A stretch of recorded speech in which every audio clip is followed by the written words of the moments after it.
sistem integrasi layanan rujukan pada kasus-kasus yang memang saat ini menjadi perhatian, seperti ibu anak, stunting, dan segala macamnya. Jadi rujukan terintegrasi bisa melalui manual dan juga melalui WA group, tentu saja di wilayah desa itu sendiri. Jadi jenis kegiatannya merujuk lansia dengan skor di atas 6 tersebut, ya, ke FKTP, Bapak Ibu sekalian, tentu saja dengan mendapatkan edukasi dan lain sebagainya. Tujuannya agar mendapatkan pelayanan kesehatan dan konseling serta edukasi secara spesifik. Sasarannya lansia dengan skor 6 tadi, kemudian penanggung jawabnya FKTP, mitra kerjanya lintas program dan lintas sektor, dan rencana waktu tentatif. Tentatif dalam arti kapan ditemukan lansia dengan hasil screening SRQ tersebut, maka sewaktu-waktu dapat dilakukan rujukan.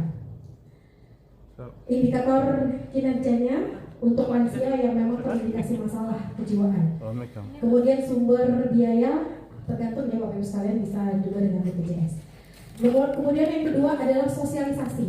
Kegiatan pokoknya sosialisasi atau edukasi, jenis kegiatan sosialisasi kesehatan jiwa lansia.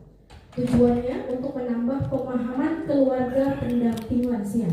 Ini masih menjadi sasaran yang saat ini belum banyak dilakukan.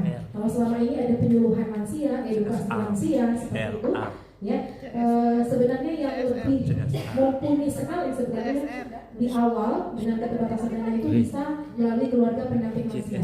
Sasarannya adalah keluarga pendamping lansia, kemudian penanggung jawabnya itu camat, kepala desa dan puskesmas, kemudian mitra kerjanya bisa melibatkan kader, semua kader yang kami tidak mencantumkan di situ kader apa, kader posyandu, kemudian kader KPM, kemudian TPK, ya, kemudian kader BKB pun meskipun dia hanya mengurusi bina keluarga balita ya seperti itu, tetapi dia juga ada di dalam masyarakat.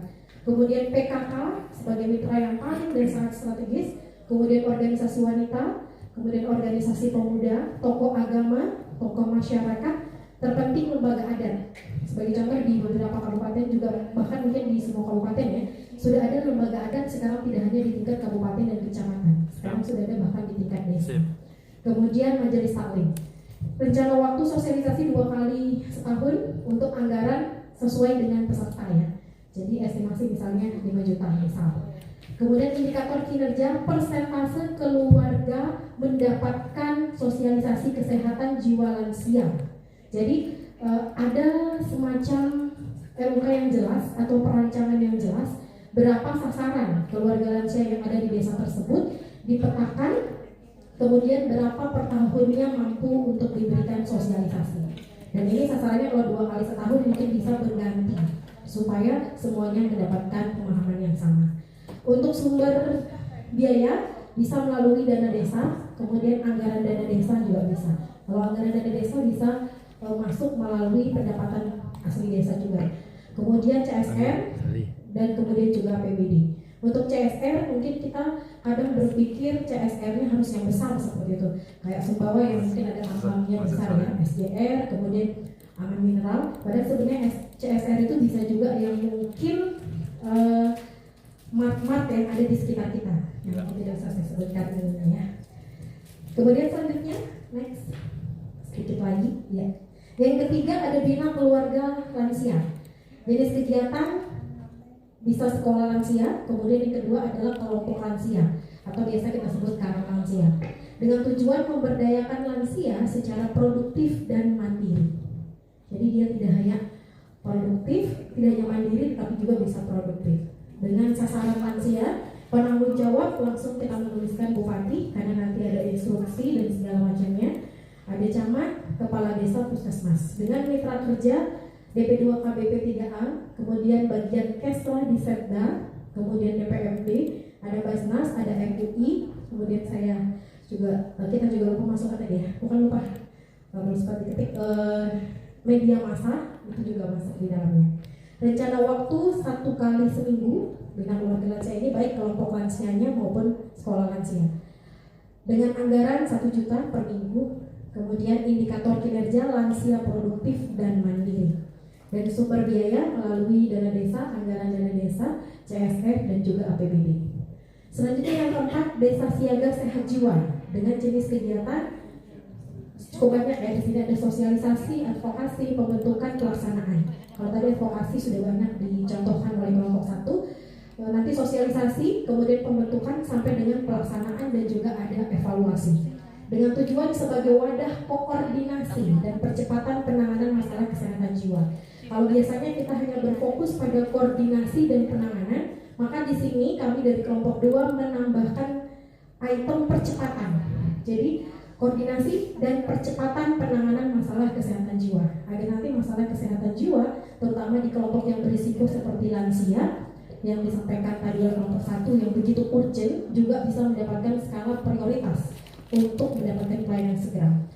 Dengan sasaran aparat desa, lintas sektor, tokoh agama, tokoh masyarakat, ada kader juga, kemudian karang taruna, dan lain semua instrumen yang ada di desa atau kelurahan. Dengan penanggung jawab camat dan kepala desa, Babinsa, Babin Kaptipmas, Puskesmas. Mitra kerja hampir sama seperti tadi, ada kader, PKK, organisasi wanita, organisasi pemuda, tokoh agama, tokoh masyarakat, lembaga adat, majelis taklim, kemudian perusahaan, dan juga media massa. Jangan lupa, karena apalah kita tanpa media massa yang bisa mensiarkan atau mempublikasikan, sehingga nanti hal tersebut bisa direplikasi oleh desa dan kelurahan lainnya yang ada di wilayah kabupaten tersebut. Dengan indikator kinerja, terbentuknya desa siaga sehat jiwa dan terlaksananya kegiatan tersebut. Tentu saja dengan evaluasi-evaluasi dalam capaian-capaian yang diinginkan sesuai dengan penetapan dari desa siaga sehat jiwa itu sendiri. Untuk sumber biaya masih sama, dana desa, anggaran dana desa, kemudian APBD dan juga CSR. Kemudian untuk di desa siaga sehat di bina keluarga lansia tadi yang memberdayakan lansia, itu juga menjadi kelompok yang mungkin nanti lansia ini bisa berdaya untuk menghasilkan produk-produk, karena di beberapa desa dan kelurahan yang sudah ada saat ini sudah banyak sekali produk-produk juga yang dihasilkan dalam bentuk produk UMKM, dan itu dibantu oleh Diskoperindak dan Dinas Tenaga Kerja dan Transmigrasi. Artinya memberikan pelatihan, kemudian sampai membantu dengan memasarkan hasil dari produk-produk lansia ini, sehingga tercapailah tujuan kita untuk lansia yang berdaya, lansia yang mandiri. Itu mungkin dari kami, Bapak Ibu sekalian. Kalau fokus tadi masalahnya itu hanya pada SNQ saja, mungkin jumlahnya 30% tadi juga sudah bisa langsung ke pelayanan kesehatan seperti itu. Tapi untuk 70%-nya masalah yang tidak mempunyai masalah, artinya tidak terindikasi masalah kesehatan jiwa, ini masih justru lebih banyak, sehingga upaya promotif dan preventif kami juga di sini sangat banyak terlihat, dan untuk upaya pelayanan kesehatan juga tidak diabaikan. Artinya promotif preventif menjadi terdepan, kuratif dan rehabilitatifnya tetap juga menjadi bagian yang tidak dikesampingkan. Terima kasih dari kami kelompok 2, Pak Roni, dan kami dari kelompok 2 mengucapkan terima kasih atas kesempatan. Meskipun tidak ada role play, quote spesial dari kami kelompok 2, kesempatan itu datangnya hanya satu kali. Kalaupun datang untuk kedua kalinya tidak akan sama nilainya. So, mari memanfaatkan kesempatan terbaik merawat lansia dengan sebaik-baiknya. Terima kasih.